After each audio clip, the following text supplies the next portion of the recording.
Et salut à toi, j'espère que tu vas bien. Me revoilà pour un nouvel épisode sur le podcast Good Vibes by Yas. Je reviens tout juste de 4 jours de séminaire qui est en lien avec ma formation de coach holistique. Alors, si tu ne me suis pas encore sur les réseaux, je vais t'expliquer un petit peu ce que c'est. En fait, depuis octobre 2022, j'ai démarré une formation pour être coach holistique. Parce qu'avant ça, je faisais quelques soins énergétiques avec du magnétisme et des guidances et je me servais des cartes. Et en fait, aujourd'hui, je suis moins axée là-dessus parce que j'ai plus envie d'être dans de l'accompagnement sur du plus ou moins long terme. L'idée, évidemment, c'est que ce soit le moins long possible pour vous accompagner. Du coup, le côté coach est à la fois holistique, parce qu'holistique, ça amène à tout ce qui est justement énergétique.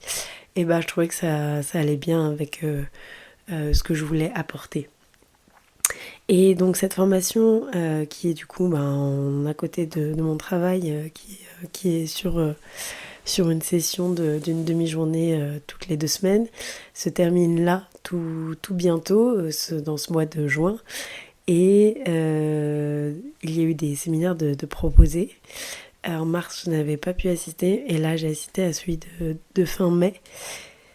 J'ai pas de mots à part incroyable. À chaque fois que je repense à ce week-end, tu vois, j'en ai même perdu ma voix. Je repense à ce week-end dans un mood de... C'était intense, c'était incroyable, c'était magique. Entre...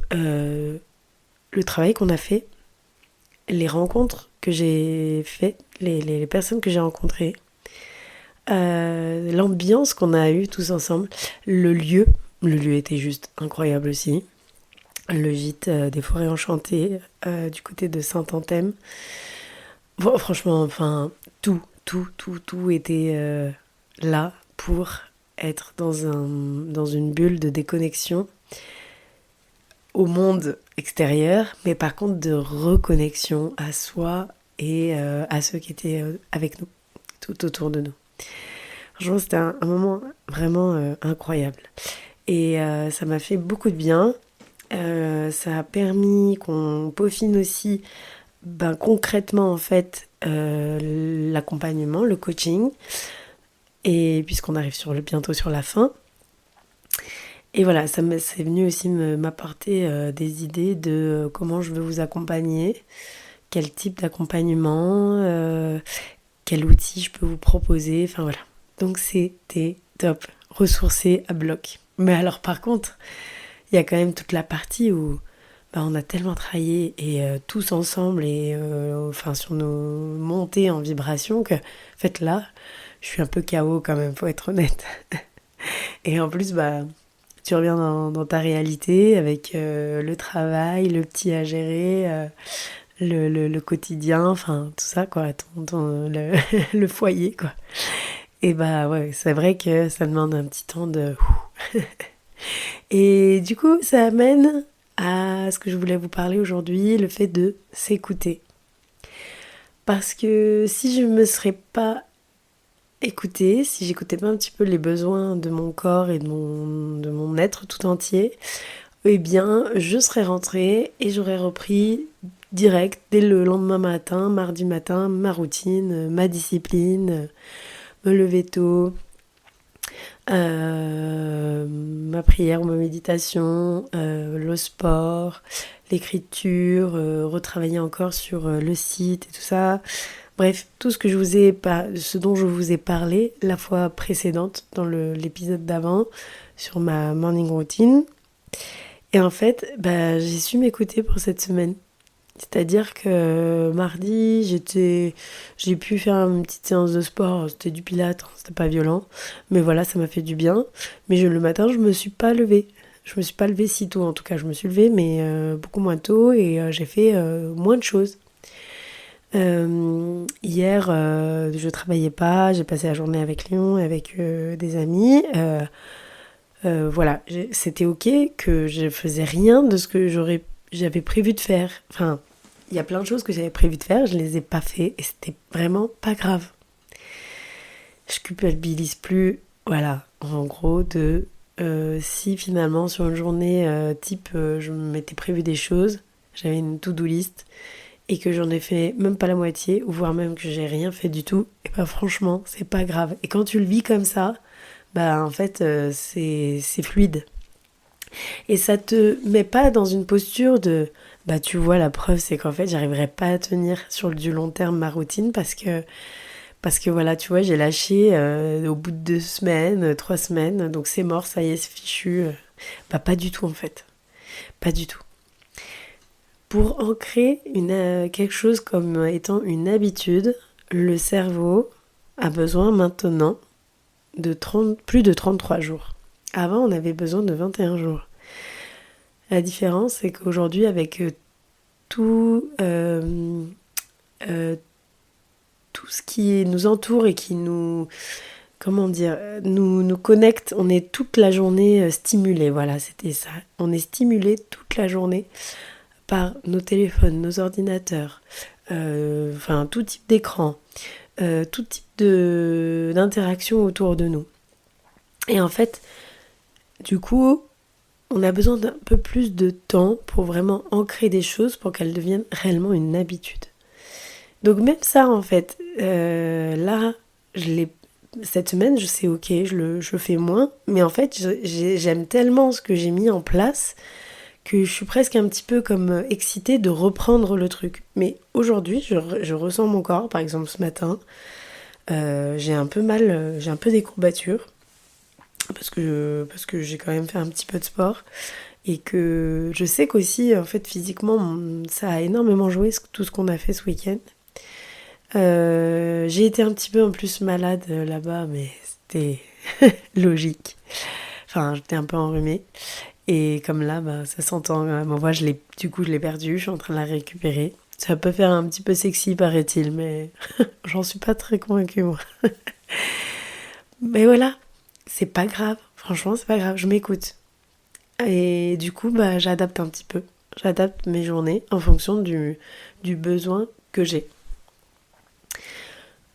Et j'ai quand même un petit moucheron qui est venu se poser sur le micro. Je sais pas si vous l'avez entendu, mais moi je l'ai entendu dans mes écouteurs. Je suis pas toute seule. Enfin voilà, je pense que l'écoute de son corps, l'écoute de ses besoins, l'écoute du mood dans lequel on est, il est important pour avancer en douceur, sans frustration, sans déception, sans toute cette part de nous qui serait facilement euh, déconcertée par ouais bah ok de toute façon c'est bon quoi, t'as tenu 3 semaines ton truc, et en fait t'y arrives pas, tu vois, tu sais pas être rigoureuse, tu sais pas être non c'est pas vrai en fait, franchement ça c'est que le mental qui vient de te le dire. Si t'as ce genre de pensée, ce n'est que ton mental. Parce que là vraiment, je me rends compte que cette fois-ci, j'ai pas envie de lâcher tous mes objectifs. Voilà, c'est ça en fait. C'est pas une question de discipline ou de routine ou machin. C'est vraiment, aujourd'hui, j'ai des objectifs. Et ben, je veux les tenir. Enfin, je veux aller au bout de ça. Alors peut-être que ce sera pas exactement cela au bout. Peut-être que ça aura un petit peu changé, peu importe. Mais en tout cas, j'ai des objectifs, j'ai mis en place des actions. Et ces actions, je veux les tenir parce qu'elles me font énormément de bien. Et je lâcherai pas. Et c'est vraiment ça. Mais j'aurai le droit de m'accorder des pauses. Je suis ok avec ça. Le fait que j'aurai par moment peut-être besoin de m'accorder une pause euh, dans ce trajet. C'est ça en fait. Je suis sur la route et j'ai besoin de temps en temps de m'arrêter sur une aire d'autoroute, de faire une pause, de faire rien ou de faire autre chose. Hop, et de repartir et c'est parti, je continue, je me dirige vers mes objectifs. Pour imager, je trouve que c'est pas mal. Qu'en penses-tu? Où en es-tu, toi, de ça en fait, de l'écoute? De l'écoute de ton corps, de l'écoute de ton cœur. C'est quelque chose que tu te rends bien compte que ça résonne pas avec toi, mais tu le fais quand même. Est-ce que par moment, ton corps, il essaie de te parler en te donnant quelques petites... en te demandant un peu d'attention, des petites douleurs, des petites tensions? Est-ce que tu écoutes tout ça? Est-ce qu'aussi tu écoutes quand ton mental, il s'affole? Qu'il est là, plein de questionnements, il s'arrête pas, tu cherches presque la télécommande pour dire allez, on éteint, on met sur off. Est-ce que tu écoutes ça? Parce que finalement, c'est important de l'écouter. Il est là, il est présent, il fait partie de toi. Est-ce que tu écoutes quand il y a un trop plein d'émotions? Que tu t'emballes direct sur tes gamins ou sur ton boss ou j'en sais rien. Ou que tu pleures facilement dès qu'il y a un truc, voire même devant un épisode de Friends. Enfin, tu vois, ou pas? Est-ce que t'as ça aussi, t'as écouté? Oui, parce que je l'ai déjà vécu ça, c'est pour ça que je vous donne cet exemple. Parce que quand on en est là, c'est-à-dire que quand on commence à pleurer devant même Friends qui n'est pas fait pour pleurer, là, c'est que vraiment il y a quelque chose à entendre. Donc voilà, je te laisse peut-être avec cette réflexion-là. Peut-être que l'outil que je peux te donner, ce serait quelques fois dans la journée, venir écouter ce qui se passe dans ton corps.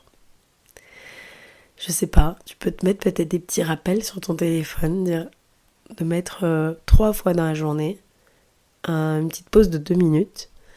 2 minutes, c'est rien. Il y a bien des gens qui prennent 2 minutes pour aller fumer leur cigarette. Tu peux faire une pause aussi, en plus de ça, ou sans ça, pour écouter ce qui se passe à l'intérieur de toi. Tu peux l'écrire, tu peux juste l'analyser ou te parler avec toi. Il y a plein de méthodes. Commence peut-être par ça. Si tu n'as pas l'habitude de le faire, commence peut-être juste par commencer à t'écouter de temps en temps, 2-3 fois dans la journée. Et vois ce que ça te dit. Vois ce qui en sort. Ça ne donne pas des solutions pour après, mais ça permet déjà que tu exerces ton cerveau à être un observateur et à écouter ce qui se passe à l'intérieur de toi, tout simplement. Tu peux le faire?